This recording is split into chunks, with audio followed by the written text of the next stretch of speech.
You got married to a 1,000-year-old female ghost after a drunken night, but little did you know she turned out to be quite romantic. To make you happy, she brings a different body every night to play cards with you. However, tonight, you're in for a shock because the body she brought happens to be your beautiful female boss. Last night, you were heartbroken and decided to seek some excitement near a nearby cemetery. Unexpectedly, you encountered a real ghost and ended up getting married on the spot. Now, as you look at your wife floating in the air with a mischievous grin, you start to feel your scalp tingle. At this point, you muster up the courage to speak. Miss Xiaoqing, this might be a beautiful misunderstanding. Humans and ghosts have different paths to follow. How about we annul our marriage? Upon hearing this, Xiaoqing's smile disappears, and the air around you suddenly turns colder. She retorts, "What do you take me for, Chen Zuweishan? Am I just a ghost at your beck and call, appearing and disappearing whenever you wish?" Shocked by Xiaoqing's sudden change of tone, you quickly backtrack. No, don't get upset. I'm just worried that I'm not good enough for you.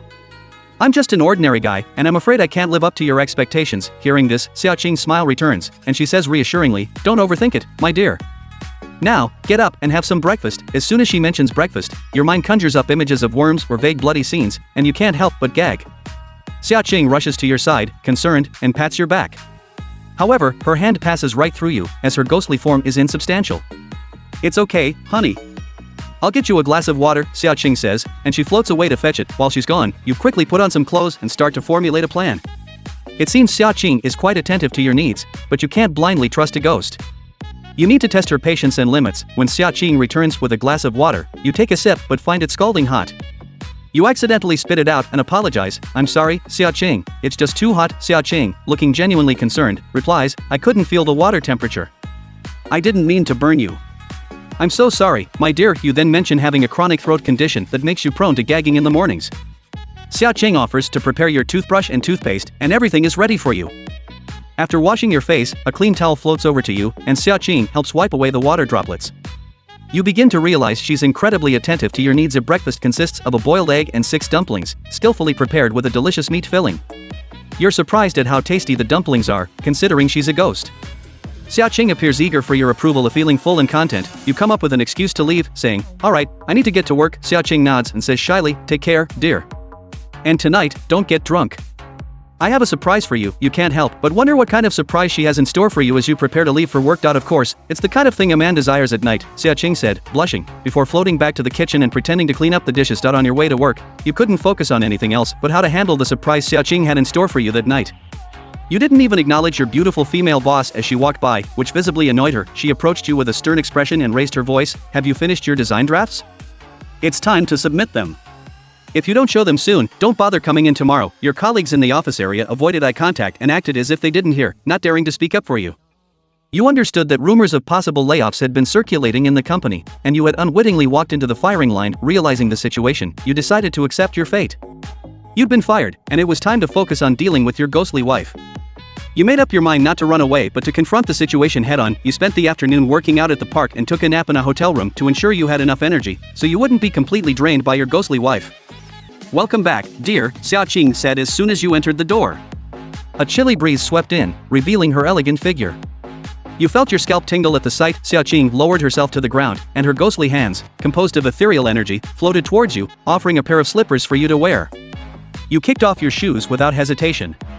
"I'm hungry," you said, sitting at the dining table with your legs crossed. "Sure, let's eat," Xiaoqing replied, her tone filled with eagerness, before floating back into the kitchen. Moments later, she brought a plate of braised pork, a dish of stir-fried vegetables, and a bowl of squash soup. You double-checked to make sure it was human food before taking a bite. It tasted quite good, and it was evident that Xiaoqing had put a lot of effort into preparing the meal. While you ate, Xiaoqing watched you with a contented expression, radiating happiness. After finishing, you found an excuse to leave the table, saying, "I need to go to work." Xiaoqing nodded, adding, "Take care, dear. And remember, don't get drunk tonight. I have a surprise for you." You spent the rest of the day pondering what the surprise might be as you prepared to return home that evening. As you entered the house, you were met with a chilling gust of wind, revealing Xiaoqing's beautiful form. She made you feel uneasy, but you kept a calm demeanor. Xiaoqing squatted down and extended her ethereal hands, offering you a pair of slippers that had been neatly arranged. You kicked off your shoes without hesitation. "Darling, I'm hungry. Could you bring dinner?" you asked. "Of course, dear. I'll get it right away," Xiaoqing replied. She floated back into the kitchen, and soon enough, she set a plate of braised pork, a dish of stir-fried vegetables, and a bowl of squash soup on the table.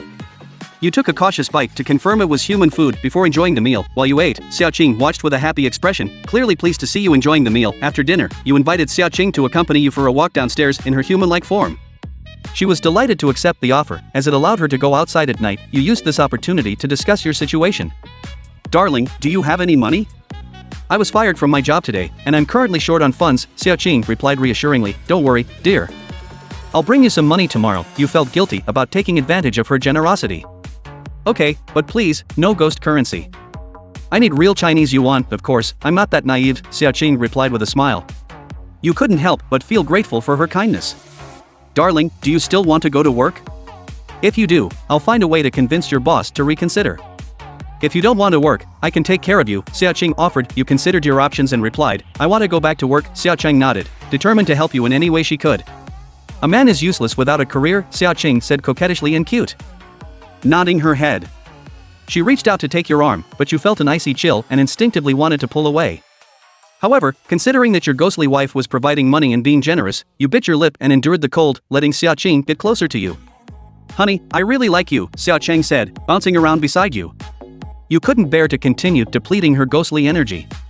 Alright, let's go back home. I'll be fair tonight, you said, giving in to her happiness.